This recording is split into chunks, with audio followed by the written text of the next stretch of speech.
Let's say you want to make your website like this, but you don't know any programming languages or even you don't know how to write code. Now, how can you make your website without writing a single code? Well, there are platforms that allow you to make your website without writing a single code, and WordPress is one of them. WordPress is a website creation platform. You don't need to know any programming languages to make a website in WordPress. You can use themes, plugins, and page builders to make a website in WordPress. Themes are like a template or a layout of a website, and you can customize it according to your need. Plugins allows you to add extra features to your website. Let's say you have a website and now you want to add a contact form to your website so that anyone can contact you through this contact form. So how can you do that?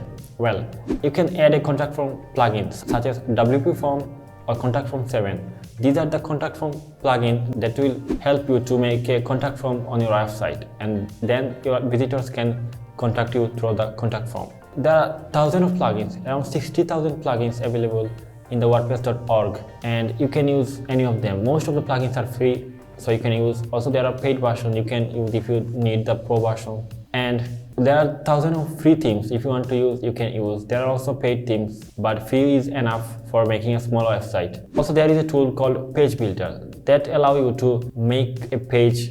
And Elementor is a great tool for building pages. So if you want to make a page on your website, let's say you want to add a about page to your website. So how can you do that? You can design the page using Elementor. You don't need to spend $1 to make a website in WordPress. You just need to buy a domain name, which is the name of your website, and you need to buy hosting, which is the storage to keep all the website files or install the WordPress. And it will cost you around $30 to $50 per year. You can buy domain and hosting from same company that will give you some advantages. I suggest Bluehost or Hostinger for domain and hosting if your budget is low, but if your budget is very good and you want top-notch support, then I will suggest WP Engine. All the links are in the description, so you can check it out. If you want to know more about domain and hosting, you can watch this video or this video. And now, let's talk about the difference between WordPress.org and WordPress.com.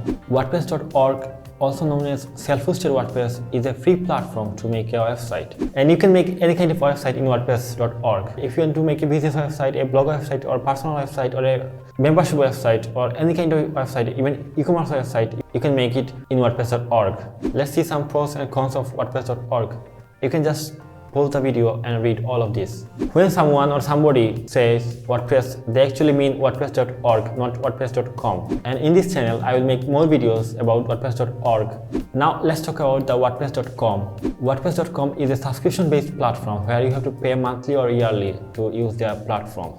And also there are some limitations. In this case, you do not need to buy hosting, but you need to buy domain. And your hosting will be provided by the WordPress.com company. So you just need to buy the subscription and buy a domain name to make your website in WordPress.com.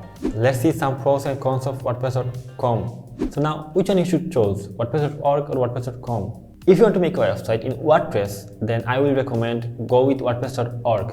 Don't spend your time, energy, and money making a website in WordPress.com. Just go with WordPress.org. You will get tons of advantages if you make a website in WordPress.org that you will not get in WordPress.com. For example, in WordPress.org, you will get thousands of free themes and plugins that you can add to your website. The main thing is that if you make your website in WordPress.org, then this website is owned by you. You can do anything you want with the website. You can make any kind of website. But if you make a website in WordPress.com, then your website can be removed anytime if the WordPress.com authority thinks that you are violating their terms of services. So you are not actually owning the website or the data on the website. These all are owned by the WordPress.com company. And that's all for this video. If you enjoyed this video, please give a like and subscribe to the channel and press the bell icon so that you don't miss other videos like this.